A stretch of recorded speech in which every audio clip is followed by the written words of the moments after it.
What's going on, everybody? Welcome back to a brand new episode of Liam Picks Fights. Today, we're going to be doing something a little bit different. We're going to be going very short, and we're just going to break down one fight. This would be the co-main event of UFC Vegas 68. We're talking, of course, about Un Jung taking on, in the light heavyweight division, Devin Brown Bear Clark. Now, this is an interesting fight. You've got two guys that are coming in here off knockout losses. So last summer, Un Jung went to UFC Long Island, raucous crowd. He was starting to get off on a couple shots against Dustin Jacoby, but the trickery from Dustin Jacoby was too much. He was catching him clean on the chin. And one thing that stood out about Un Jung over the course of his UFC career is he does not have very good stand-up striking defense. He gets hit with about 3.75 strikes per minute, and you could see why. He doesn't have the greatest head movement. He kind of keeps his head a little bit stationary and on the center line. Moreover, you look at this fight and he is lined as a minus 240 favorite, basically across the board here. You're looking at a market width of about minus 235 to about minus 265 in some places. So when I look at this fight, I say to myself, Un Jung as a favorite on the money line is not an investment that I really want to make. The reason being, he's won 1-1 as a UFC favorite so far. He was a massive favorite against Sam Alvey, was lucky to get a draw in that fight, ended up being very close. He did lose the first two rounds despite coming forward. He just wasn't throwing enough volume. He wasn't getting off on enough shots, and he was getting hit with some of the cleaner shots from Sam Alvey in that fight. But you got to remember that he fought a few southpaws in his UFC journey so far. Un Jung, this is going to be an orthodox on orthodox matchup. And moreover, styles make fights. And one of the things that I've noticed about Un Jung is when fights get into close quarters, he's tended to do a little bit better. But when fights are fought at distance, his poor defense is more exploitable. I'm not sure that Devin Clark is the kind of guy that's going to want to keep this at distance and stand on the feet. I believe in his last fight, he only landed 14 significant strikes in over 10 minutes of fighting against Azamat Murzakonov, who ended up knocking him out in the third round back in August. So Devin Clark is on the mend here as well. When you look at his UFC resume, it's impressive that he's been around for this long. He's 7-7 in the UFC, so about a 500 record. But then you look at, the quality of wins, they're not very high. He beat William Knight, not a very good win, although it is a common shared opponent between these two gentlemen. Daquan Townsend, one of the worst fighters that the UFC signed in some time. Very experienced, just was not athletic enough, prepared enough for this level, in my humble opinion. Alonzo Menefield, guy who's kind of stalled out in the division, really hasn't proven that he's on the level. Darko Stosic, washed out of the UFC very quickly. Mike Rodriguez, washed out of the UFC very quickly. And you look at the difference in how those fights went, where it was a grind, it was a slog, it was a hard fight for Devin Clark against Mike Rodriguez in Rodriguez's debut. And then Un Jung absolutely cleaned up Mike Rodriguez very early on in that fight. So kind of handled the opponents differently. Similarly, when you look at the William Knight fight, it was not a competitive fight at all with Un Jung. Un Jung was easily taking down William Knight over and over again. And it was in part because, his opponent wanted to engage him in the clinch. His opponent wanted to get into those over-unders. He wanted to push him up against the fence. And we saw very good work there where Un Jung has landed more of his impactful shots with big elbows and short shots like that. He's also landed some good knees, including against Dustin Jacoby. I think people will forget because that fight is so short. And he ends up getting knocked out very shortly after, but he threw a double knee that really caught Jacoby by surprise and landed pretty impactfully on his chest. I think if that had been a couple inches higher, that could have been something that lands on the chin. So I think Un Jung in this fight is the more dangerous finisher. That's what their UFC careers have painted out so far. You look at Un Jung, he secured 2 wins by knockout in the first round. He's the only man in MMA in 17 fights to submit Khadis Ibragimov. And Khadis is quietly on a 5-fight win streak back on the Russian regional scene. So I think Khadis, maybe got off the sauce, maybe stopped taking the supplements when he came to the UFC. But he spent himself trying to knock out Un Jung there. Jung proved he was able to take the shots and keep going. In his last fight, he did get dropped badly, but you look at the recovery. The guy popped back up to his feet and is trying to ask the referee, 3 seconds later, hey, what happened? So at 205, these big guys, the bigger you are, the harder you fall. He's 6'4", right? He got knocked down by Dustin Jacoby. He hit the deck. Referee's going to stop that more often than not. But I think the fact that he had the awareness, the fact that he did not get knocked out cold, even though he got hit very cleanly by 3 punches in a row from a guy who was at one time ranked number 2 in the world in his weight class in kickboxing. I think that, Dustin Jacoby, or excuse me, number 2 in glory is what I should say.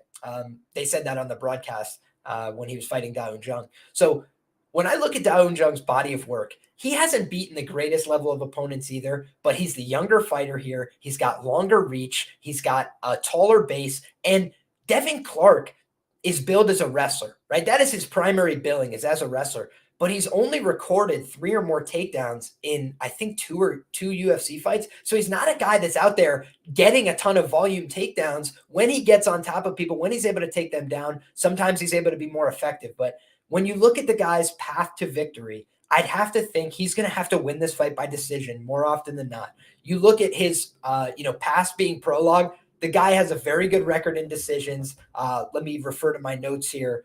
For Devin Clark, he has a 8-1 record in decisions against 2-1 for Un Jung. So big disparity there. Un Jung is a finisher. He likes to get it done inside the distance. And you're looking at some sharp markets take action early on the Un Jung inside the distance prop. I believe it opened at plus 100. It's down to minus 105 on Bet Online. DraftKings opened it at minus 105. So not a lot of plus money available out there on the Un Jung ITD prop. But if you can find it, I think that's probably a good way to target this fight. I gave that information in the Lab VIP earlier, just because if Un Jung is going to win the fight, he's a minus 240 favorite. You could either invest in a huge favorite at a 70% indication when he's shown that he's not a very reliable moneyline side, or you could try and get creative, say, Devin Clark has been finished in 6 of his career losses. Un Jung, historically in the UFC and out of the UFC, is a big finisher that has knockout power, one way to take out Devin Clark, that has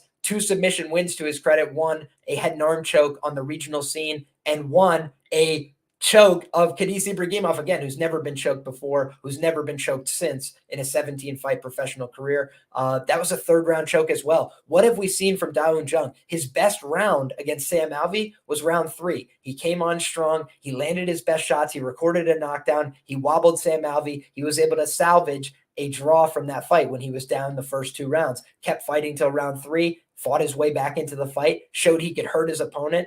Didn't show the greatest finishing instincts in that fight.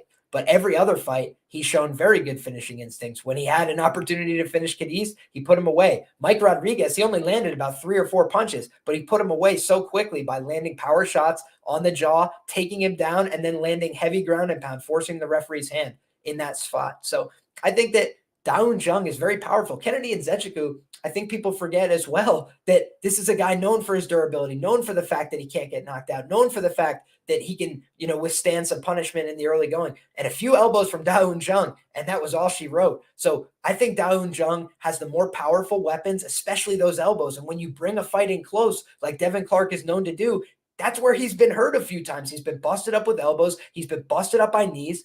And Iwan Kutalaba, one of the worst gas tanks in the division, one of the worst gas tanks in the UFC, historically speaking, he was able to grind out his first decision win, I believe, of his career against Devin Clark by out-wrestling him, out-hustling him, took him down like 8 times. I would not be surprised if Un Jung was able to get takedowns in this fight. I could not find great information about both these guys' grappling background, but from all the pictures I was able to find on Instagram, Un Jung appears to be a purple belt in Brazilian Jiu-Jitsu. He trains with Korean top team. He trains with good grapplers, other credentialed guys. As for Devin Clark, the last picture I could find of him wearing a gi in Jiu-Jitsu, he was wearing a blue belt. And so I don't think that he is as advanced in Brazilian Jiu-Jitsu. I think that his wrestling and his grappling is mostly based on his physicality and his strength. He's got some good ideas and some good technique, but defensively, his wrestling has looked void at times, giving up easy takedowns to guys. And I thought that the wrestling in particular in that Kutalaba fight was really poor. And one of the things I noticed on tape, again, is positions matter, right? And I feel like Devin Clark often puts himself in a position where he's trying to get an overhook on one side, an underhook on the other side, and bully somebody to the fence.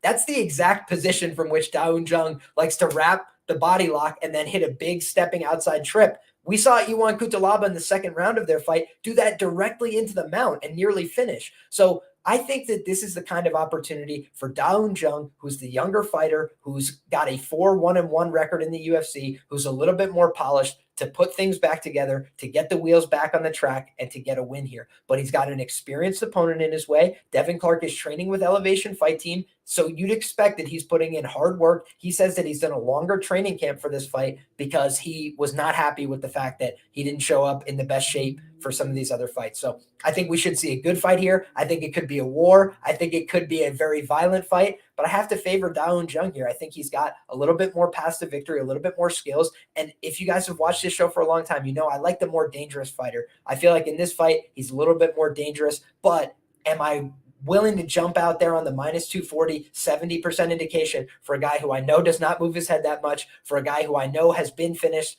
before, and for a guy who has been finished in multiple ways? He's been knocked out, he's been submitted, and he lost a decision before. He's 2-1 in decisions against the guy who's 8-1 in decisions. Do I really want to do that? I don't think so. So I think if you're on the Devin Clark side, you're going to want to look for Devin Clark on the money line. Don't get too cute. Or you're going to want to, maybe sprinkle on Devin Clark by decision. I think that's his best path to victory. I think that's what he's going to try to do. He says he's going to go for a ground and pound stoppage. I don't think he's not going to pursue that, but I just think Un Jung will be a very difficult guy to control on the ground from what I've seen. So I think this should be a very interesting fight, but I like Un Jung to get this one done. I think that he deserves to be a favorite. Just don't think it should be quite this wide. I think maybe minus 185 would make a little bit more sense, but odds makers opened it around minus 240, minus 250. It's hovered right around there. It's gone up and down a little bit. There's been some interest on the Devin Clark side, but now you're seeing some sharp books like Circa move back. I saw minus 235 earlier on my odds screen. It's already back to minus 245. So I think that they are now 5 cents over the Vegas consensus, whereas before they were 5 cents under. I think that shows some significant movement. Guys, thank you very much for your time today. Wanted to make this one quick. Going to be dropping a video breakdown later tonight, probably around 12:30 in the East, with my man Fight Night Bets. We're going to be talking about all the fights on the card. So if you guys are interested, make sure that you get subscribed, drop a like on this video, come back for more later. And if you guys want to improve your own skills as a handicapper, please go back, watch my video, how to take notes, how to analyze film. I think that there's a lot of value in there. I talk about my process. I talk about some of the things that really have helped me. And if you're interested in that kind of information, it's free. It's pretty detailed, and I think that it can help you in your process. So check out all that information on the channel and get subscribed for more great content. Thank you guys so much. Come back next time. We'll do it all again.